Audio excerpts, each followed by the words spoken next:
Hello students. Yesterday we have completed with electric field on axial line. Today we are going to start with electric field on equatorial line. कल हम लोगों ने word use किया था axial line due to an electric dipole. आज हम करेंगे electric field on equatorial line due to an electric dipole. पूरा वो वाला वर्ड वापस आएगा. कल एक्सियल लाइन थी, हम लोगों ने स्ट्रेट एक लाइन बना के अपना आंसर निकाल दिया. आज इक्वेटोरियल लाइन हमें चाहिए. इक्वेटोरियल लाइन में हमारे पास में एक चार्ज ए पे एक बी पे, ये पार्ट हुआ. इसके बाद में इन दोनों का इफेक्ट जिस पॉइंट पे हमें लेना है वो पॉइंट हम लोग लेते हैं P. सेंटर O, O से एक चार्ज का एक डायपोल तक का A डिस्टेंस, यहाँ से यहाँ तक का A. O से लेके P तक का पार्ट हम लोगों ने लिया R. अभी ये जो PB वाली लाइन जा रही है इसे एक्सटेंड करेंगे, यहाँ पर आ जाएगा हमारा electric field due to B. ये जो AP वाली लाइन जा रही है ये वापस नीचे की तरफ लिखे और ये हो गया हमारा electric field due to A. और इन दोनों का रिजल्टेंट हमें सेंटर में मिलेगा एट पॉइंट E. ये पूरा पार्ट एक एक करके चालू करते हैं. पहले electric field E is equal to EA plus EB. EA की वैल्यू हम लोगों को ढूंढना है. It is 1/4 pi epsilon 0 Q upon AP square. It is, अगर आप डायरेक्शन वाइज लिखेंगे तो it is along AP, sorry नीचे आ रहा है, इट इज अलोंग PA, उल्टा इट इज अलोंग PA. दूसरा EB is equal to 1/4 pi epsilon 0 Q upon it is BP square along BP. ये पार्ट पूरा हमारा कंप्लीट हो गया. E is equal to EA plus EB भी हो गया. अब यहाँ पे हमारा ट्रायंगल बनता है तो हम लोग यहाँ पर लिखेंगे according to triangle law of vector addition. कुछ याद आएगा, 11th का पार्ट है. ये जो E है समझने का आपका तरीका, इस E के साथ सामने आपको जो पैरेलल दिख रही है लाइन वो है AB. इसी फॉर्मेट में लिखिए E upon AB is equal to EA. EA के साथ में आपके पास जो लाइन जाने वाली है वो है PA. जो जिससे जुड़ा हुआ दिख रहा है आपको उससे करिए. EB is related to this line which is PB. Law आपको 11th में से देखना है. According to triangle law of vector addition E upon AB is equal to EA upon PA is equal to EB upon PB. हमें E ढूंढना है. इन चार को हम हमारे काम के लिए आगे की तरफ बढ़ाते हैं. हम लोग लेंगे E upon AB is equal to EA upon PA.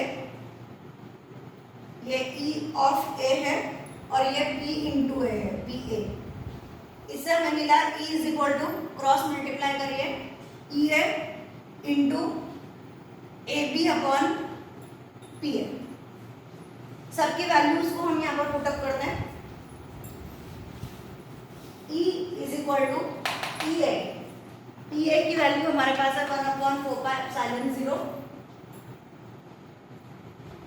Q upon AP square into ये वाला हमारा AB, A से लेके B तक कितना दिख रहा है, A plus A, it is 2A upon नीचे हमारे पास है P है, मतलब एक और बार AP.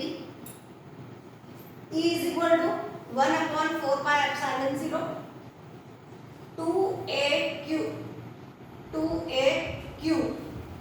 Upon APQ. यहाँ तक भी समझ आता है. आगे E is equal to 1/4 pi epsilon 0 2AQ. याद आएगा डायपोल मोमेंट. 2AQ की जगह हम लोगों ने लिख दिया डायपोल मोमेंट. अब सिर्फ हमें वैल्यू पुटअप करनी है AP की। अगर हम ये राइट ट्रायंगल देखें, कौन सा राइट ट्रायंगल, AOP, इस राइट ट्रायंगल AOP में AP square is equal to OA square plus OP square. OA square मतलब A स्क्वायर, OP स्क्वायर मतलब R स्क्वायर। तो AP की वैल्यू हमारे पास कितनी हो गई, A square plus R square का अंडर रूट यानी रेज टू 1/2। यहाँ पर हम लोग पुटअप करेंगे, it is A square plus R square raise to 1/2 और हमारे पास पावर है 3, तो it is 3/2। Final answer E is equal to 1/4 pi epsilon 0 P upon R square plus A square raised to 3/2। यह हमारे पास final answer electric field on equatorial line due to electric dipole. Simple diagram, a और B पे हमारे पास दो charges रखे हैं, centre से इसका डिस्टेंस है, इसका डिस्टेंस भी है। हमें पॉइंट पी पर इलेक्ट्रिक फील्ड फाइंड करनी है। ओ से पी तक का डिस्टेंस आर, पूरा ट्रायंगल ड्रॉ करिए। ये वाला जो लाइन जा रहा है इस पर हम लोग ये लिखेंगे, ये लाइन को एक्सटेंड करके ई बी लिखेंगे, इन दोनों का रिजल्टेंट ई। बाद में E is equal to E A plus E B करके छोड़ दीजिए। ई ए की value 1/4 pi epsilon 0 Q upon P A square, E B की value 1/4 pi epsilon 0 Q upon P B square छोड़ दीजिए। उसके बाद क्या अप्लाई करना है, ट्रायंगल है इसलिए लॉ, कौन सा वाला, triangle law of vector addition. उसमें E upon A B is equal to E A upon A P is equal to E B upon B P. जो पार्ट काम का है उसे आगे बढ़ाइए। ए पी की वैल्यू अपना नॉर्मल पाइथागोरस थ्योरम से निकालिए और आपका फाइनल आंसर आ जाए। ठीक, अब अपन लोग जैसे उसमें केस लिया था ऐसे यहाँ पर भी लेना है। केस 1 क्या था वहां पर केस कि a is much much smaller, तो यहाँ पर भी हम लोग लेंगे case 1, a is much much smaller than r such that a is neglected. तो E is equal to 1/4 pi epsilon 0 P upon R square raise to 3/2, 2 और 2 cut. E equatorial is equal to 1/4 pi epsilon 0 P upon R cube. कल वाला answer देखिए, कल वाले answer के हिसाब से ये एक्सियल था हमारे पास, ये एक्सियल में आंसर था 1/4 pi epsilon 0 2p upon r cube.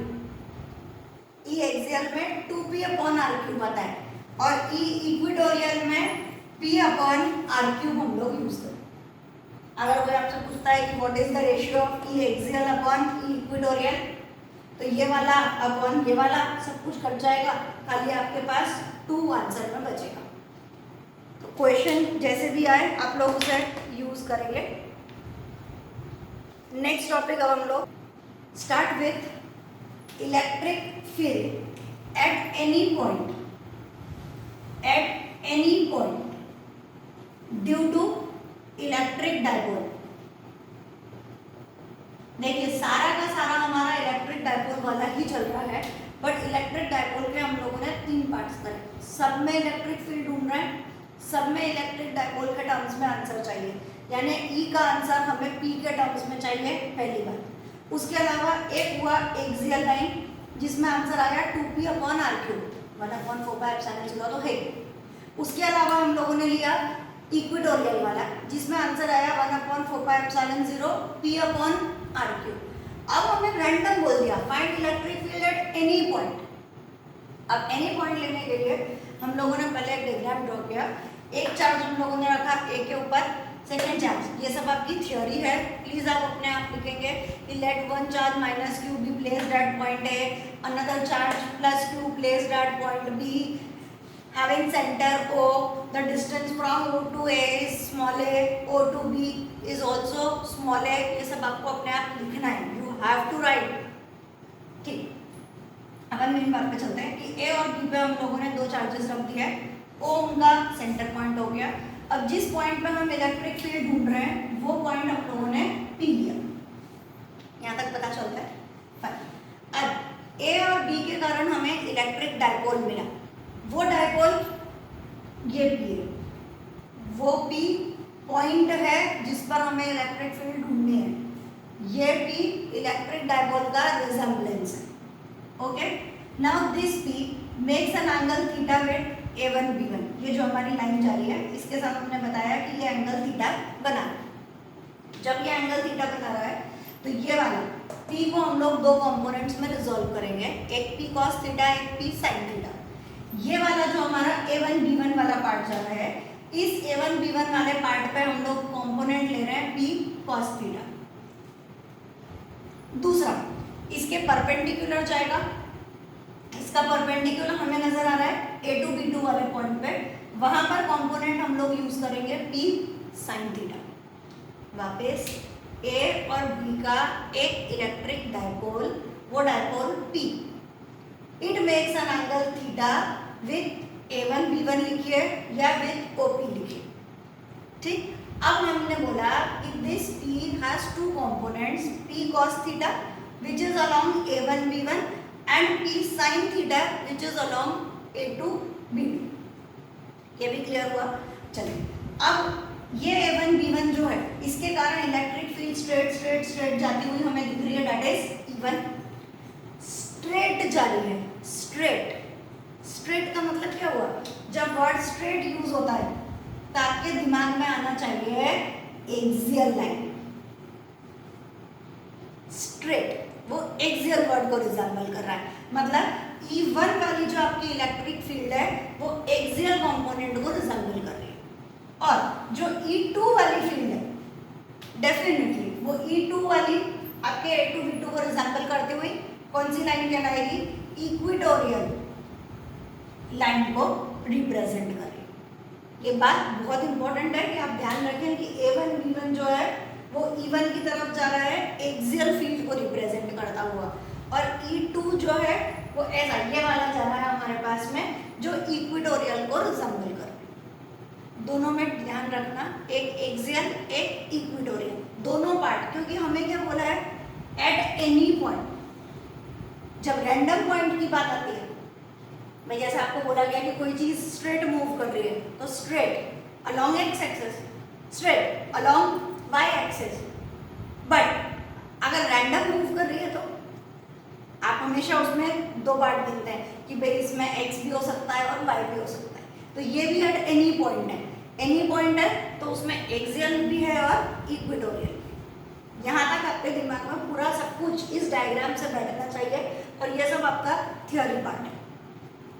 अब मैं फॉर्मूले के हिसाब से चलती हूँ कि E1 वर्ड जब आपके पास आ रहा है तो हमें एक्सियल वाला फॉर्मूला यूज करना है. एक्सियल वाला फॉर्मूला 1/4 पाई एप्सिलॉन 0. फॉर्मूला बोलता है 2p/r³. बट ये लाइन कौन सी है? A1 B1 वाली जो E1 की तरफ जा रही है. A1 B1 में P कौन सा यूज किया हमने? P cos theta. अकेला P यूज नहीं किया. A1 B1 में हमने यूज किया है P cos थीटा.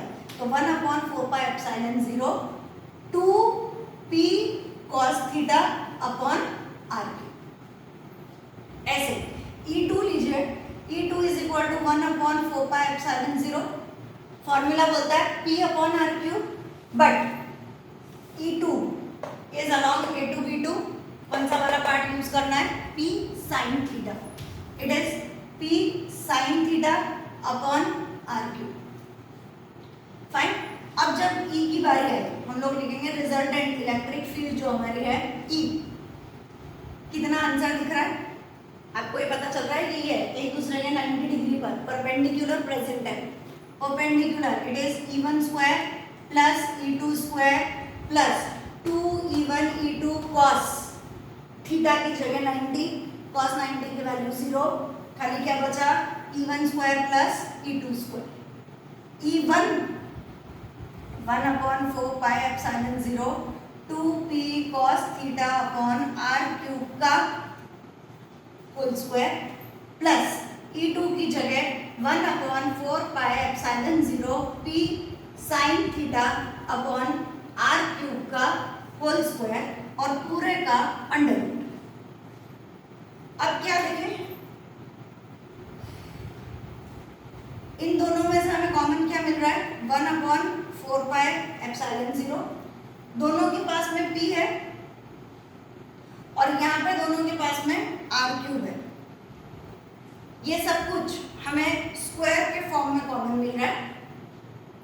अंदर हमारे पास में बचा 2 cos थीटा का स्क्वायर, यानी 2 2 4 cos स्क्वायर थीटा प्लस ये सब बाहर आ चुका। अंदर हमारे पास बच रहा है साइन स्क्वायर का थीटा। पता चलेगा इन सब में भी स्क्वायर है, इसमें भी स्क्वायर है।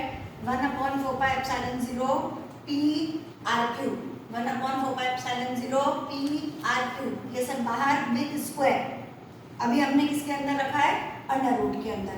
अब ये वाला दो ब्रैकेट्स अलग अलग जा रहे हैं, अंडर रूट और स्क्वायर बाहर निकाल दीजिए। बाहर जब निकालने जाओगे, यहाँ पर ले लेते हैं हम लोग। बाहर जब हमने निकाला तो हमारे पास बचा 1/4πε0 p अपॉन r क्यूब।